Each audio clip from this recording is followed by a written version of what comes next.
Hey, plank spankers, guitar geeks, music freaks. If you like the content, please hit like and please subscribe to the channel. The YouTube algorithm seems to care more about that than anything else, so you'd be helping me out if you hit or like either of those. And if you went so far as to share the video, then that's even helping me even further. Thank you very much. I'm sitting here with my friend Joel. He's a promoter in Key West that promotes my Led Zeppelin band now and again. And on the side, as a friend, I give him some guitar lessons, and we sit down and talk about guitar and just guitar geek things. You know, it brings me a con leche and wires me all up for the next few hours, and then we get some jamming in. So today, I think we're going to go over Enter Sandman from Metallica. A lot of people ask me about getting to that, and so this will be a little reference video for my students, and as well as maybe a template for some of those that don't have a teacher to help them through this stuff. Maybe some of these approaches might be eye-opening for you. All right, in any event, we got the main riff here of the song. We got, let's see.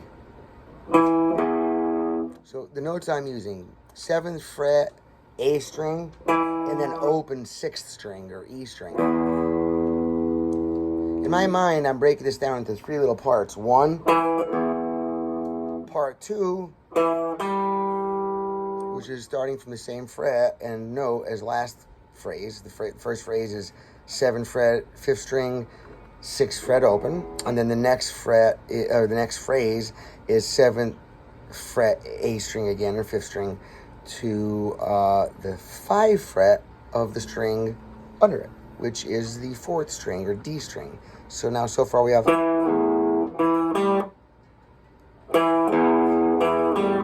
notes. Now the third phrase is simply on the 6th string, fret 6, 5. And once you build some skills on how to articulate the notes, you might be able to pull a little vibrato. We'll cover that in another video. So it makes it sound more vocal, more expressive, and usually more badasser. Okay, so you'd have like...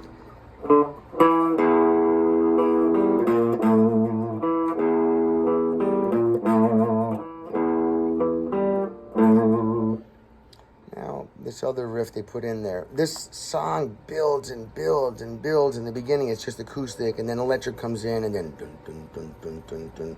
Kind of pulls like the Led Zeppelin old light and shade technique, and I mean that in a good way. Light and shade is a great technique to use in music and poetry or anything else like that, right? Light is lighter next to dark, and happy is happier next to sad. So that's how it works. And tension and release is more releasing next to tension. We find a lot of that in this kind of rock music. So the next part after,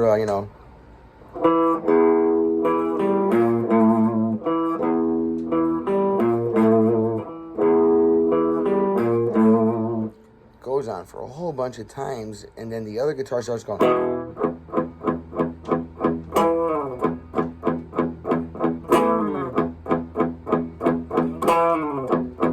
That's holding the E5 chord or the E power chord. I'm only playing 2 or maybe 3 strings there. This 6th string open, 2nd fret of this string, 2nd fret of this string. That's string A and D or 5 and 4. Remember, we count the strings furthest from our face. 1, 2, 3, 4, 5, 6 towards our face. Little Eddie is only 1. Big Eddie is 6. Whatever it takes to memorize this stuff, right? Now, we have this next phrase then, where we have the G chord. So I'm going to try to zoom in here and show you a little bit closer how I'm handling this. It makes it easier if you pick it this same way. I'm hitting 2 strings there, and of course whenever you're hitting more than 1 string, try to let the strings that you're hitting, your target notes, right? Try to let the pick come to rest gently on the string below your target notes. So in this case, with the power chord, I'm going to do and let my pick come to rest gently on the 4th string, slicing right through these. This assures two things. One, I'm going to not hit and sound out other unwanted strings, because if my pick is resting on it, it can't sound it out, it mutes it. As well as my hand is picking the same amount of space every time then, and that is very useful in building muscle memory, which means that you can become a better guitar player quicker, and I dig that, right? You guys should as well. Nothing like getting better faster so you can spend more years of your time on this spinning rock as a better guitar player. I love that. Now, we're on the G, and we got... See, I'm doing that 2 strings, open 6, 2-string power chord, open 6. And when I hit that open 6, my pick comes to rest gently on the string below that. So then it comes to rest gently on the 5 string right there. So chord. Now I'm watching my right hand here for this example. And that's what you're getting. 1, 2, 3, 4. And then another move.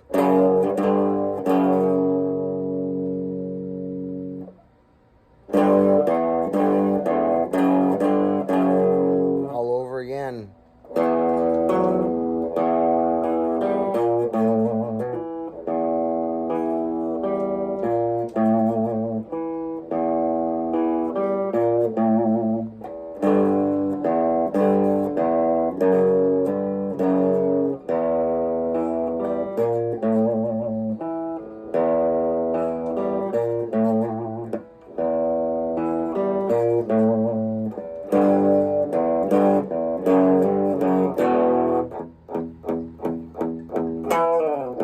That's just holding out this E power chord and then hitting the E note on the 7th string. Remember how to count the notes. If you weren't sure where the E was, you can count up to it. You can find the notes. As long as you know your tuning, you can simply go to the string here, let's say your D string, and remember there's a space between every single note except B and C and E and F. So you can count from right here. This is my D, so I've got D, skip 1 E, right next to it's F. That's one of the exceptions. F to G, G to A, right? A to B, B to C, C to D, back to D again. So you can find any note along any path, along any string. If you're on E here, starting from E, F, G, A, B, C, D, E. All right. I don't want to get too far into that theory. There's plenty of videos I have on my channel for that. If you have any questions, you just ask and I answer them. So the next part of the song is after it comes out of this.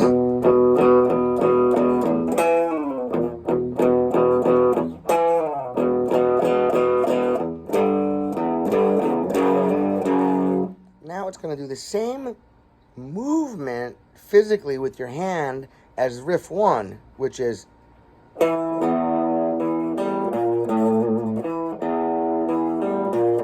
looking at this E as our target note, or that's the nucleus of that phrase, because that's played over the E chord, E minor actually. Okay, these 2, 2nd fret, pushed, and you got yourself E minor chord, okay? That's where we're getting it. Now, the next part does the same spacing, except from starting on this E note, we're going to be starting over here on the D string on the 4th fret. D string, 4th fret. It's an F sharp note. And the song goes to an F sharp chord here. And the way he plays this out is you have...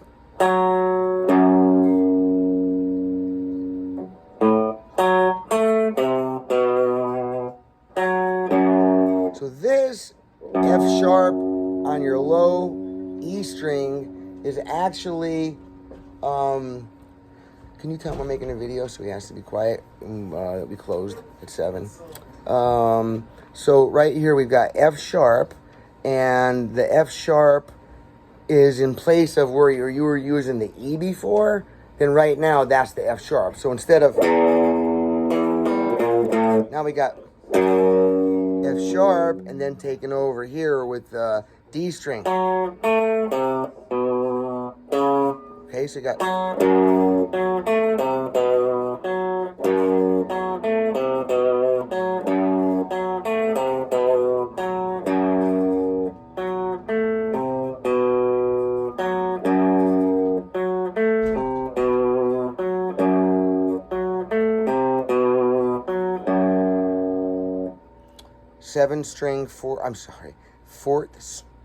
fourth string, or the D string, and our 4th fret, and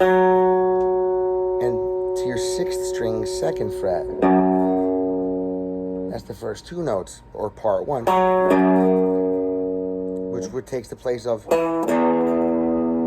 and then part 2 takes the place of that move, which is 4th string, 4th fret to the 3rd string, 2nd fret. 3rd string, 2nd fret.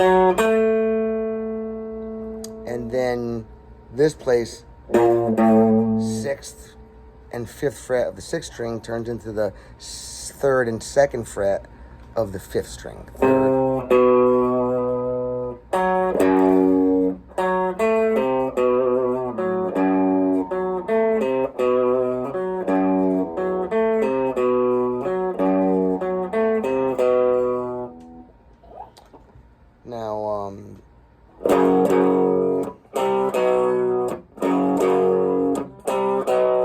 Power chords, F sharp power chord. So these 2 notes.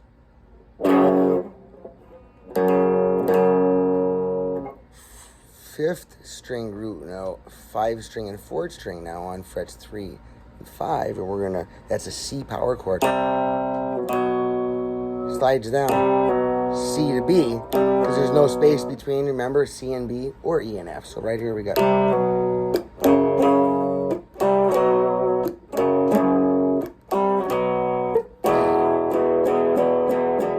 Next time he just does it once. Off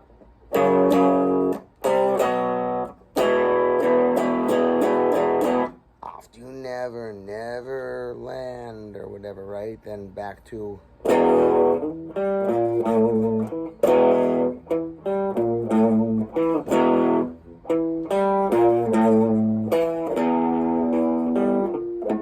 Oops.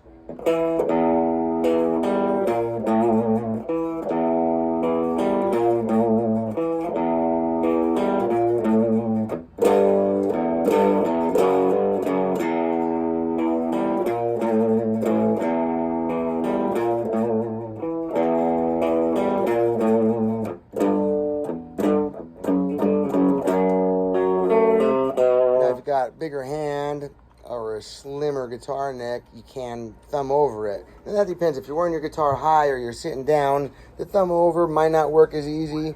Don't forget, if you wear your guitar lower, then you might have to bend your wrist at a not good for your wrist kind of an angle, literally. So in which case, you see guitar players who dress their guitar low, like Jimmy Page and Slash. They'll take their guitar and they'll put the neck up and down like this. And then, if my guitar was low, to get a chord like this, look what that does to my wrist, right? Carpal tunnel city. So all I have to do is I bring my guitar neck up, watch my wrist straighten out. Oh yeah, baby. Oh yeah, baby, baby. So now, let's see, back to the song. I distract easily with good music, right? So now we got.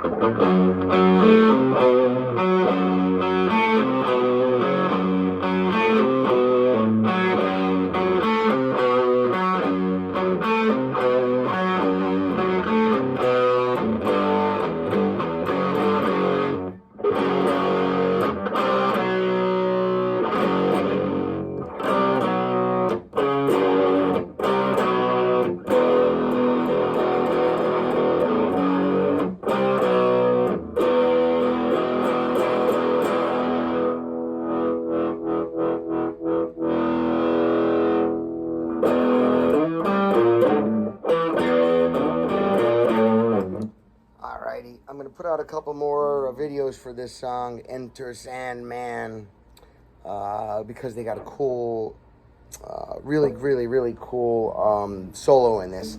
And so I'd like to work on that a little bit, at least supply a backing track for people to work over it. Show you the solo and then the backing track. Alrighty, thanks guys. Remember, if you haven't already, I'd appreciate it if you subscribe to my channel. Looking into the far ahead future, I would love to have a great library of songs cataloged on my channel here as reference. I appreciate it. I love all you guys. Thank you so much. Wayne Sorbelli down here in Key West, Florida, on the little island, coming to you on the interweb. Thank you so much. Don't forget, leave comments. I appreciate any interaction or questions or comments or constructive criticism. Now don't get too mean, okay? Hey, thanks guys. Appreciate. Peace.